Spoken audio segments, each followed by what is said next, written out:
کہ فطرت سے لڑو مت، فطرت سے لڑو مت. اسلام نے کہا بچی بالغ ہوتے ہی اس کی شادی کر لو. میں کہیں پرسوں بیٹھا ہوا تھا، کچھ لوگ تھے بڑے ایجوکیٹڈ، ہائی پروفائل ایجوکیٹڈ لوگ ہوتے ہیں نا، انہوں نے بھی یہ واقعہ کا تذکرہ کیا، بھائی اس کا کیا آپ کہتے ہیں؟ میں نے کہا بھائی بچیوں کی بروقت شادی کر دو. کہہ رہے ہیں مفتی صاحب 13-14 سال میں کون شادی کرتا ہے؟ میں نے کہا ہم نے کی ہے الحمدللہ، اپنی بچی کی شادی کی ہے، اپنی بھانجی کی شادی کی ہے، خوش ہیں، اللہ ان کو خوش رکھے. تو یہ خام خام ہے نا دماغ میں بلا وجہ کے خوف مسلط کر لیا. انہوں نے کہا نہیں وہ تو سسرال میں کیسے ایڈجسٹ ہوں گی. میں نے کہا کم عمری میں شادی ہوگی، جلدی ایڈجسٹ ہو جائیں گی، اسی حساب سے ڈھل جائیں گی. بڑی عمر میں شادیوں میں ایڈجسٹ نہیں ہوتی. کچھ چیزیں ہم کرتے پہلے ہیں اور پھر ان کے جب ایک غلطی ہم کر لیتے ہیں تو پھر اس کے دلائل تراشے جا رہے ہوتے ہیں. پہلے تو اپنی دادیوں نانیوں سے پوچھو، ایسے ہی ہوتا تھا. اور دوسرا ہم یہ تھوڑی کہتے ہیں جو سسرال ملے اٹھا کے جو بھی رشتہ بھیجے بچی پکڑا دو. آپ بھی تو دیکھو گے بھائی یہ بچی ہے، اس پہ سسرال میں اس کی عمر سے زیادہ بوجھ نہ پڑے، یہ دیکھ کے کرو. اگر رشتہ اچھا مل جاتا ہے، اگر نہیں ملتا آپ سمجھتے ہو سسرال اس کو ٹینشن دے گا تو نہیں کرو. اچھا رشتہ اگر نہیں ملتا تو پھر 18 کیا 20 کیا پھر تو 40 سال میں بھی نہ کرو نا. ہم تو یہاں بات کر رہے ہیں کہ اچھا رشتہ مل گیا ہے پھر آپ دیر نہ کرو. دوسری بات یہ ہے کہ بچی کو اس زمانے میں آپ یہ اتھارٹی دو کہ اگر وہ کسی کو لائک کرتی ہے تو اپنی ماں سے بتا سکے اور ماں پھر اپنے شوہر سے ڈسکس کر سکے. اتنا اس کو رائٹ دو، اس کی خواہشات کو کچلو نہیں. ایک طرف آپ نے آزادی دی ہوئی ہے، کو ایجوکیشن میں وہ پڑھ رہی ہے، موبائل آپ نے اس کے ہاتھ میں دیا ہوا ہے، ساری سہولتیں اس کو میسر ہیں، گھر سے بھاگنے کے تمام راستے آپ نے اس کے لیے کھولے ہوئے ہیں اور حلال راستہ آپ نے اس کے لیے بند کیا ہوا ہے. یہ تو ایک واقعہ میڈیا پہ آ گیا، ہمیں یاد ہے آج سے 15 سال پہلے ایسا ایک واقعہ ہوا تھا. 13-14 سال کی لڑکی بڑے اچھے خاندان کی اور بھاگی کس کے ساتھ؟ پنچر والے کے ساتھ. میں پنچر والوں کو برا نہیں کہتا لیکن نکاح میں بہرحال کفوف بھی تو دیکھا جاتا ہے نا. ایک 19ویں گریڈ کے آفیسر کی بیٹی وہ اگر کسی پنچر والے کے ساتھ شادی کرے گی تو یہ بے جوڑ کا نکاح ہوگا. پنچر والا ہو سکتا ہے قیامت میں اللہ کی نظر میں اس 20ویں گریڈ والے سے افضل ہو، لیکن دنیا کے حکام بہرحال کچھ اور ہوتے ہیں. یہ جوڑ کی شادی تھوڑی ہوگی. تو یہ ہم نے اپنی آنکھوں سے دیکھا.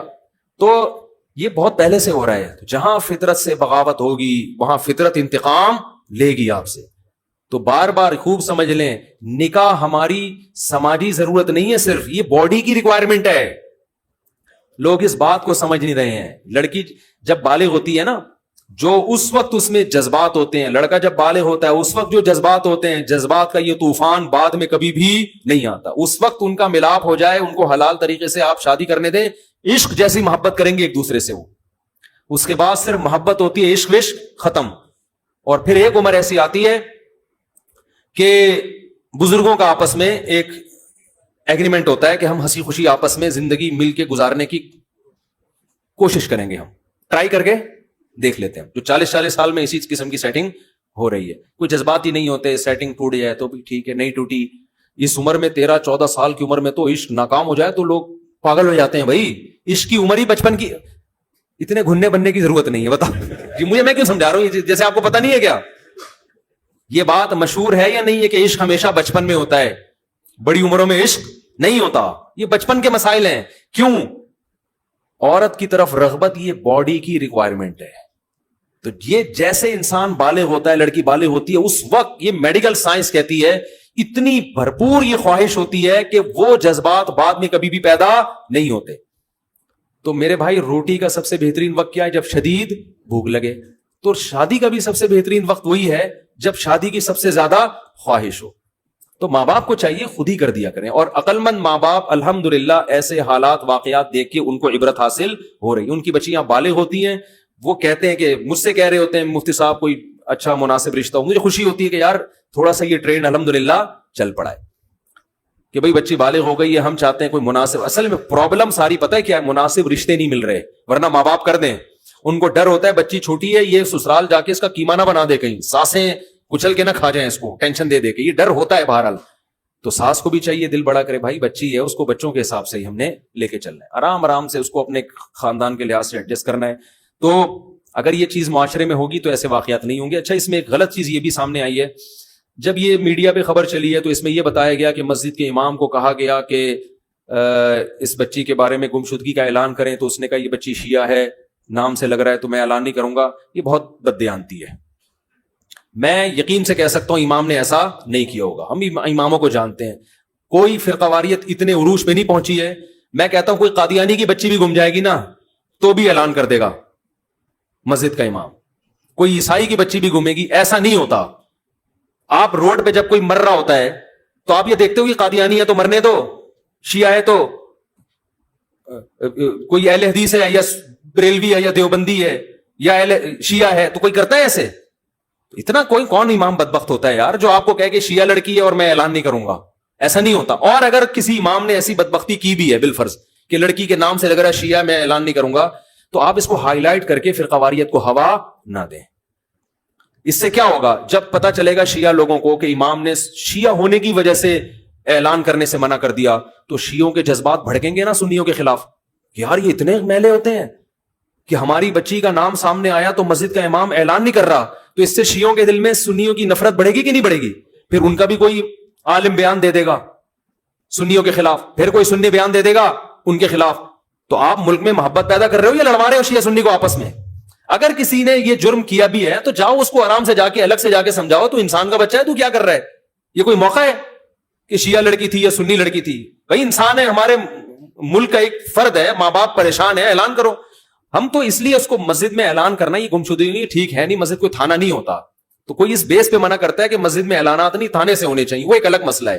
لیکن اس بیس پہ کوئی میرا خیال ہے نہیں منع کرے گا کہ یہ شیعہ ہے یا یہ اہل حدیث ہے یا یہ دیوبندی ہے یا بریلوی. اتنے برے الحمدللہ مولانا لوگ ابھی نہیں ہوئے ہیں, ٹھیک ہے نا. ہم بھی مولانا ہے, ہمیں بھی مولاناؤں کا پتہ ہے.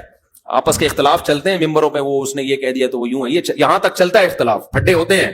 اتنے ابھی میرا خیال ہے نہیں ہے کہ گمشدگی کے اعلان اس بیس پہ نہیں کر رہے کہ یہ فلانے فرقے کا تو فلانے فرقے کا, اتنے ہیں. اور اگر کوئی امام برا ہے تو یہ اس کا ذاتی مسئلہ ہے, اس کو جا کے سمجھاؤ, اس کو ہائی لائٹ کر کے شیعہ سنی کی جنگ پیدا نہ کرو.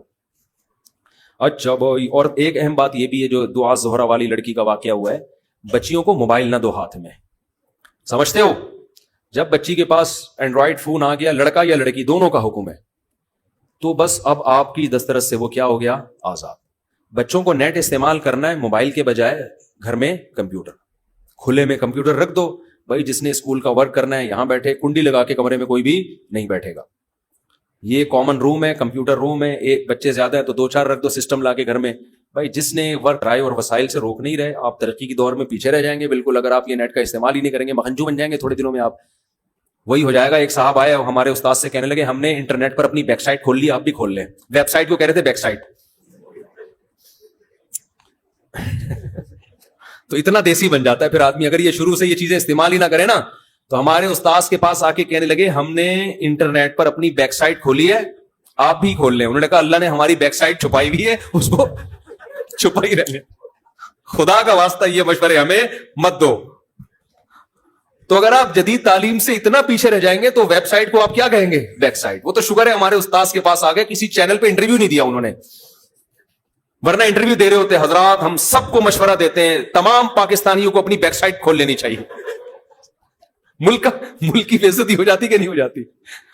تو اس لیے میں یہ نہیں کہہ رہا کہ بچوں کو ان جدید وسائل اور ذرائع اور ٹیکنالوجی سے آپ روکیں, نہ وہ پیچھے رہ جائیں گے. لیکن آپ کھلے میں لا کے کمپیوٹر رکھیں, کھلے میں بچے کو بٹھائیں, بولے بیٹا تو نے جو ویب سائٹ کھول لے, بیک سائٹ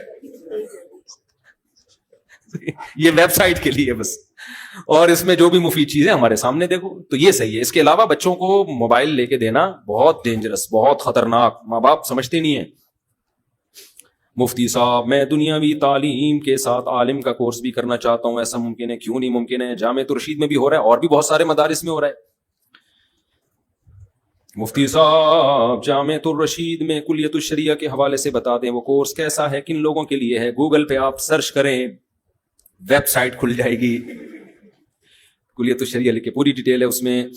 قرآن میں سجدہ تلاوت آتا ہے, اس کا صحیح طریقہ بتائیں, اور ایصال ثواب کرنے کا طریقہ بھی, کیونکہ جو سنی حضرات کرتے ہیں سب کا نام لے کر بزرگان دین. سنی حضرات تو اتنی ڈیٹیل میں ایصال ثواب کر رہے ہیں کہ ایک ایک کے گھر پہنچا کے آ رہے ہیں ثواب قبر میں. میں نے دیکھا اکثر دعا میں یا اللہ اس کا ثواب فلانا فلانا کو پہنچتا ہوا, پھر وہاں سے پہنچتا ہوا فلانے بزرگ کی خبر کو پہنچتا ہوا, غوث سے وہ کیا ہے غوث پاک کی قبر کو پہنچتا ہوا، پیران پیر غوث پاک رحمۃ اللہ علیہ سے، شیخ عبد العزیز گیلانی رحمۃ اللہ سے ہوتا ہوا، امام حنیفہ سے ٹن مارتا ہوا، ایسے پوری پھر تمام مرحومین مرحومات مغفورین مغفورات ہو. مجھے تو یاد بھی نہیں ہوتے وہ الفاظ، اتنی ڈیٹیل میں آدمی کہتا ہے بس کر، فرشتے بھی کنفیوز ہو رہے ہیں کہ بس اتنا کر لیا کرو، اللہ اس کا ثواب.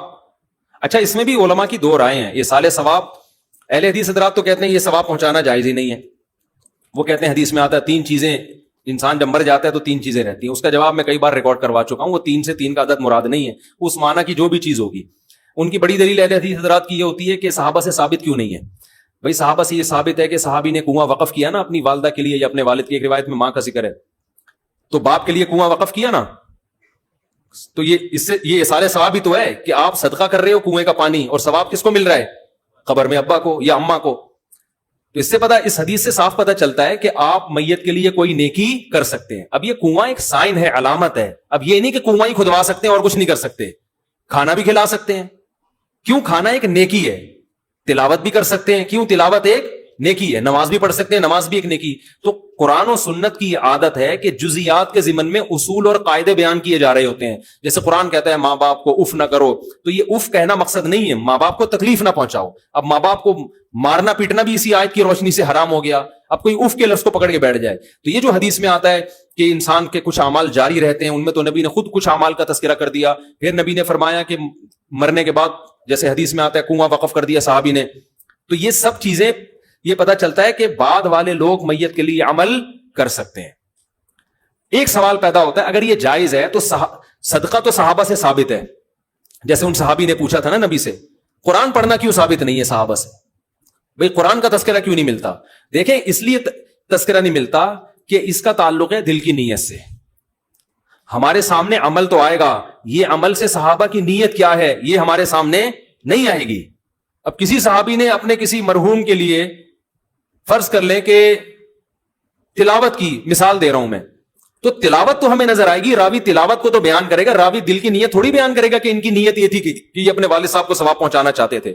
تو اس لیے کچھ چیزیں ایسی ہیں کہ وہ ہم تک نقل نہیں ہوئی، کیونکہ ایک تو وقوع شاذ و نادر ہوا ہے، اور اس کو ضروری نہیں ہے کہ اس کو کوئی ہائی لائٹ بھی کیا گیا ہو.